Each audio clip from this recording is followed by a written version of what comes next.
Glad to have you here. I'm asking everybody, as you come into this show, what is your message or your mission for this week? So we have some really exciting announcements. We are launching no less than 12 new products at the show. We may not be able to go through all of them. True, so yeah, we've been busy. Busy. I think the honest truth is that the last 3 years have been really interesting for TrueCar. Obviously, dealers were just struggling to keep new cars on the lot. So ultimately, what it meant for TrueCar was sort of like, what is our role in that, and knowing that they were sort of moving these units very quickly. So we kind of went into the bunker and devised a bunch of new products that we knew as things would change, we could be more helpful and provide be a new TrueCar for dealers. And a lot of the new products focus on how we leverage this vast amount of information and data that we have on car shoppers to the benefit of our dealer partners, but specifically, and this is a huge change for us, driving those shoppers to the dealer's website. So we'll always have listings, we'll always be a marketplace, people will always submit leads through us, and we'll continue to market and grow that way. But we also know at the end of the day that we could be the most additive partner to a dealer if we are also a source of high quality, high intent car shoppers to their website. So in addition to that, in that vein, we're giving away $100,000 in marketing to a dealership during thing, and not $100,000 on TrueCar, but literally we're stroking a check to a dealer to help fund their marketing on other channels to whatever the tune they of want to use $100,000. it for. That's right. Wow. So you just announced the TrueCar Marketing Solutions. What all does that entail? Yeah, so the high. Then let me give you the very long elevator ride pitch. So basically, here's the thing. So over the last 15 years of our existence, we've had and aggregated so much tremendous data from how people shop for cars, but more importantly, what they end up buying. So just to be clear, just to unpack that a little bit, a lot of third-party sites and a lot of other platforms that provide leads, they know up to the point where the person sends the lead. They don't know what you end up buying. So our data shows us that almost 60% of people don't buy the car they submit their lead on. They either I submitted my lead on a RAV4, but I got sold the Highlander or the 4Runner because I needed more space, whatever. Or I submitted my lead on like that RAV4, but then I ended up going to get a CRV, right? So 60% of people don't buy the car that they submit their lead on. Now, other platforms will know, great, I was interested in a Hyundai Santa Fe, so I submitted my lead, great, but I have no clue what I bought. But we know what you bought, right? Whether from our closed loop attribution, from the data we get from the dealers, plus the fact that we have over 200 financial institutions and insurance companies where we power their auto buying, we get the actual loan file from those organizations so we can sales match. So I'm a PenFed member, I submitted my lead on that RAV4, but I ended up buying the 4Runner. PenFed sends us all that data.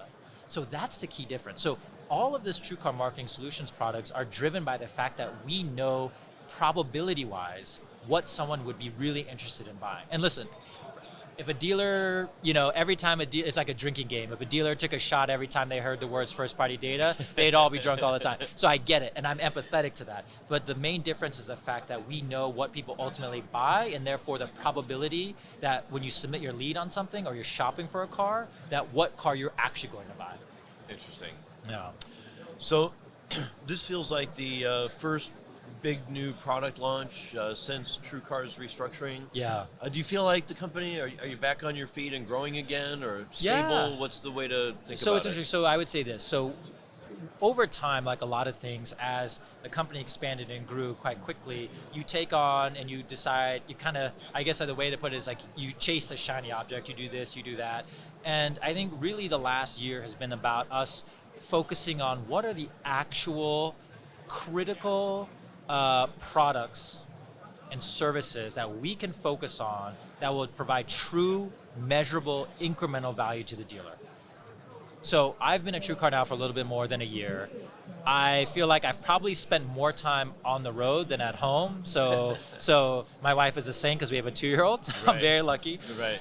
And in that time, I've probably met with almost 1,000 dealers. And every single meeting I ask, and I want to sit in the pain and understand what are they experiencing now, what's the pain and the possibilities, and how can we help with that, and where should we help with that? So to that end, one of the new products we're launching is actually on the fixed op side. So like knowing that obviously margins on the front end are going to go to zero or negative, back end revenues becomes even more important. TrueCar has incredible reach and incredible data to help dealers drive conquest, more service revenue, but also retention and re-engagement. So we're launching new products to do that as well. So the restructuring is all about us focusing on those core attributes and services to help dealers generate more revenue. And that's a key thing. And I think things are responding. So not that share price is a single indicator of how a company is doing, but yesterday we were at our 52-week high. It continues to move in the right trajectory. We're getting a lot of interest from different brands and partners, OEMs and investors. And so I think we're on the path to showing that as things change again, we're going to be a key partner in this industry. You also have a new auction called Exchange? Correct. Is that right? Yeah. How does that work for dealers? Yeah. And you tell me about your partnership with Turn Automotive. For sure. So the Exchange is really, again, as we think about kind of key areas and pain points for dealers that we can help solve, the Exchange was born out of that sort of mission where we partnered with Turn, which is an incredibly innovative, wonderful company founded by two gentlemen who were former heads of two different Nissan dealerships. And the idea is that, so basically, we wanted to create a dealer-friendly marketplace where they could obviously buy and sell inventory, liquidate inventory, but taking out sort of the, I would say, less dealer-friendly aspects of other auctions, right? So number one, we provide a kind of a 14-day warranty for any car. So basically, 14 days post-purchase, you have that time to report any issues, and usually there's issues you find that aren't reported originally. So 14 days, and then in addition, we will cover any repair costs between $500 and $3,500. And that's at your shop, at your rates, we will cover that. So that also protects the dealer from any downside in that regard. And then for any dealer who is selling their inventory in the Exchange, we guarantee no less than a $500 profit on that car.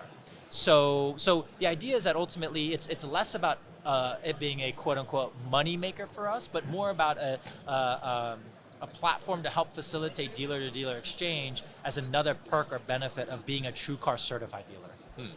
Yeah. Building a community within. Correct. And again, on that point, what I'll just say is that TrueCar's endgame isn't to be a platform or essentially a glorified listing site with tens of thousands of dealers.